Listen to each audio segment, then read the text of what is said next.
नमस्कार दोस्तों, स्वागत है आपका मेरे अपने YouTube चैनल गुरु मंत्र बाय मोनिका में। आज हम यहाँ बात करेंगे असिस्टेंट प्रोफेसर के बारे में कि असिस्टेंट प्रोफेसर के एग्ज़ाम कब हुए थे। जैसे कि मैंने पहले वीडियो में बताया कि मैंने 2 असिस्टेंट प्रोफेसर एग्ज़ाम 2020 की वैकेंसी और 2023 की वैकेंसी थी, उनको 23 और 24 की वैकेंसी थी, उसको दिया था और दोनों में मेरा इंटरव्यू कॉल हुआ और दोनों में मैं रिटर्न क्वालिफाई थी। तो उसी के बारे में बात कर लेते हैं। कुछ साथियों की क्वेरी थी कि मैम एक बार एग्जाम पैटर्न के बारे में बताइए, एलिजिबिलिटी बताइए। तो देखिए, जो असिस्टेंट प्रोफेसर का एग्जाम है आरपीएससी कंडक्ट करवाती है और आरपीएससी कंडक्ट करवाती है तो 150 मार्क्स के तो अपने रिटर्न पेपर होता है सब्जेक्ट का, जिसके अंदर 75 मार्क्स के अलग अलग 2 पेपर होते हैं, फर्स्ट और पेपर और सेकंड पेपर। और ऐसे ही थर्ड पेपर होता है जो 50 मार्क्स का होता है। क्वेश्चन डबल होते हैं, हाफ नंबर का एक क्वेश्चन होता है। जैसे कि एक थर्ड पेपर होता है जो जीके और जीएस का होता है, वो थर्ड पेपर के अंदर 50 मार्क्स के और 100 क्वेश्चन आते हैं। ऐसे ही जीके के अलावा फर्स्ट पेपर और सेकंड पेपर होते हैं, वो एक ही दिन होते हैं, जो सब्जेक्ट के होते हैं, जिस भी सब्जेक्ट के हम हैं, जिसकी भी हम तैयारी कर रहे हैं उस सब्जेक्ट के अकॉर्डिंग होता है। जैसे मैं हिंदी से हूँ तो मेरा फर्स्ट और सेकंड पेपर हिंदी का, थर्ड पेपर जीके और जीएस का होता है। तो जो फर्स्ट पेपर है हिंदी का, वो फर्स्ट पेपर के अंदर जैसे हमारे सिलेबस के अकॉर्डिंग अलग अलग सिलेबस डाला रहता है कि फर्स्ट पेपर का ये सिलेबस है और सेकंड पेपर का ये सिलेबस है, तो वो सिलेबस के अकॉर्डिंग डिफाइन रहता है और उसी को पढ़ना होता है। उसके बाद इंटरव्यू होता है। जब आपका रिटर्न क्वालिफाई हो जाता है तो वो कुछ गुणा के लिए जैसे विचारित सूची आती है वो डालते हैं, उसके बाद उनको इंटरव्यू कॉल कर लिया जाता है। अब वो 5 गुना भी हो सकते हैं, 3 गुना भी हो सकते हैं या 4 गुना भी हो सकते हैं। वो आरपीएससी पे डिपेंड करता है कि आरपीएससी कितने गुना अभ्यर्थी वहाँ पे बुलाती है। उसके बाद इंटरव्यू होता है। इंटरव्यू 24 मार्क्स का होता है। मैं बता दूं 24 मार्क्स के इंटरव्यू होते हैं, जिसमें से आपको अभी ऐसा कुछ नहीं है मिनिमम मार्क्स देने कोई ज़रूरी है, लेकिन नॉर्मल तो इंटरव्यू का यही रहता है क्राइटेरिया कि भाई आप जितने ज़्यादा अच्छे मार्क्स प्राप्त कर सकें तो उसमें आपको बेनिफिट ही मिलेगा।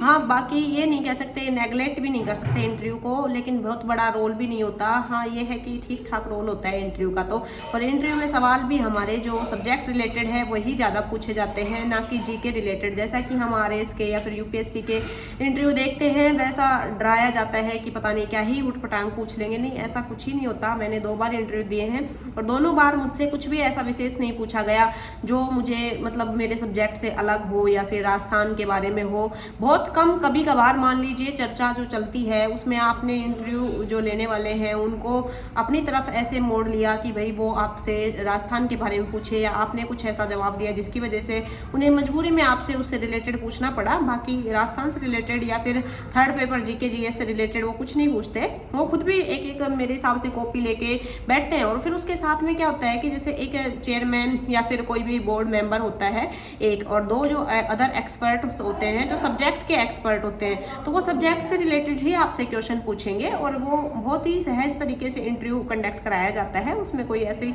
ज़्यादा आपको इशू नहीं होगी और मतलब बहुत अच्छा माहौल होता है वहाँ का, है ना। अब बात कर लेते हैं कि भाई असिस्टेंट प्रोफेसर की वैकेंसी 2 या 3 साल के अंदर आती है। ऐसे नहीं है कि रेगुलर बेसिस पे आ रही है ना। जैसे कि 2020 में आई, उसके बाद 2023 में आई, और जो वो 23 वाली 24 वाली वैकेंसी है वो तो अभी तक कंप्लीट ही नहीं हुई। 2023 या 24 की आप मान लो उसको।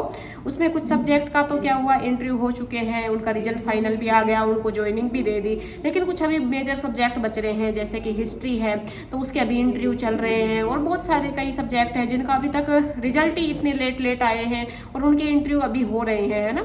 तो उससे बहुत मेजर फर्क पड़ जाता है कि मान के चलिए 3 साल तो कम से कम एक वैकेंसी लेती ही है, जब अगर वैकेंसी अच्छे से तरीके से आए तो, है ना, कि भाई रेगुलर वैकेंसी हम निकाल रहे हैं। बाकी 2014 में हुई थी वैकेंसी, मतलब वैकेंसी आई थी और उसके बाद वो 2017 या 18 में जाके वो पूरी हो पाई थी, है ना। बहुत लंबा टाइम लिया। कुछ सब्जेक्ट के तो 19 तक भी चल रहे थे। उसके बाद 2020 में वैकेंसी आई जो 2022 तक कंप्लीट हुई। 22 में भी कंप्लीट पूरी इवन नहीं हो पाई थी।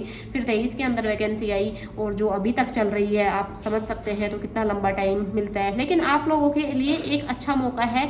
अगर आपके पास कोई जॉब नहीं है, कोई भी मान लीजिए गवर्नमेंट जॉब नहीं है, तो असिस्टेंट प्रोफेसर के लिए आप राजमेश की तरफ से 3500 के लगभग पोस्टें निकाली गई है।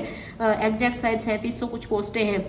तो आप उसके लिए अभ्यर्थना अभी भेजी गई है। जो RSSB बोर्ड है, आलोक राज जी ने इस बारे में थोड़ा सा कंफर्म क्लियर किया है कि भाई हाँ, हमारे पास ऐसी कोई अभ्यर्थना आई है राजमेष के थ्रू, हमें असिस्टेंट प्रोफेसर की जो वैकेंसी है वो करवानी है 5 साल के लिए, जिसे शिक्षा वीर के नाम से कहा गया है। तो जो लोग बेरोजगार है उनके लिए अच्छी अपॉर्चुनिटी है, जिनके नेट क्वालिफाई है तो उसकी एलिजिबिलिटी भी वही है जो नॉर्मल असिस्टेंट प्रोफेसर की होती है।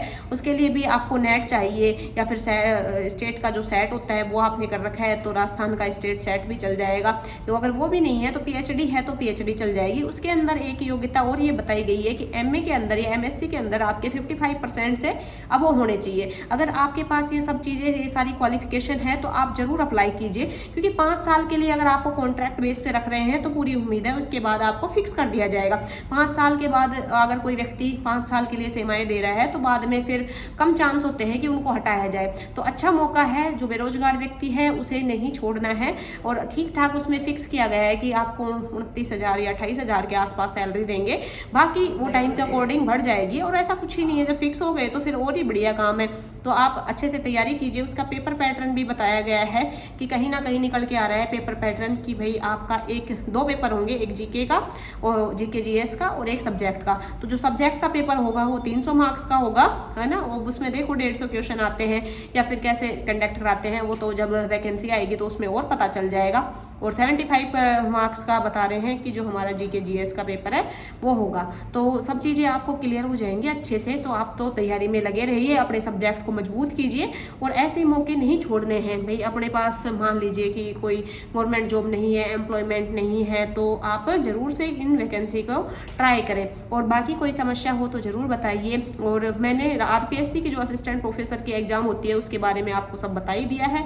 तो आई थिंक मुझे लगता है कि जिनके भी डाउट्स थे कि भाई एग्ज़ाम कैसे होते हैं और RPSC में क्या क्या पूछा जाता है, कितने पेपर होते हैं, उन सब के बारे में। हाँ, पेपर का मैं ज़रूर बता दूँ, RPSC जो पेपर लेती है उसमें GK GS का पेपर 1 होता है, तो वो एक GK GS का पेपर फर्स्ट डे हो जाता है। और उसके बाद अलग अलग सब्जेक्ट के जो पेपर होते हैं वो अलग अलग टाइम पे होते हैं। जैसे कि हिंदी का तो जस्ट उसके सेकेंड डे ही हो जाता है। तो हिंदी के भी जो 2 पेपर होंगे ना वो फर्स्ट और सेकेंड शिफ्ट में उसी दिन होते हैं। जो सब्जेक्ट का 2 पेपर हैं वो एक ही दिन में होंगे, फर्स्ट और सेकेंड शिफ्ट में ही होते हैं, है ना जी। फिर भी अगर आपको कोई और डाउट लगे तो कमेंट कीजिए, वीडियो अच्छा लगे तो वीडियो को लाइक कीजिए, शेयर कीजिए अपने दोस्तों में, चैनल को सब्सक्राइब कीजिए। Thank you.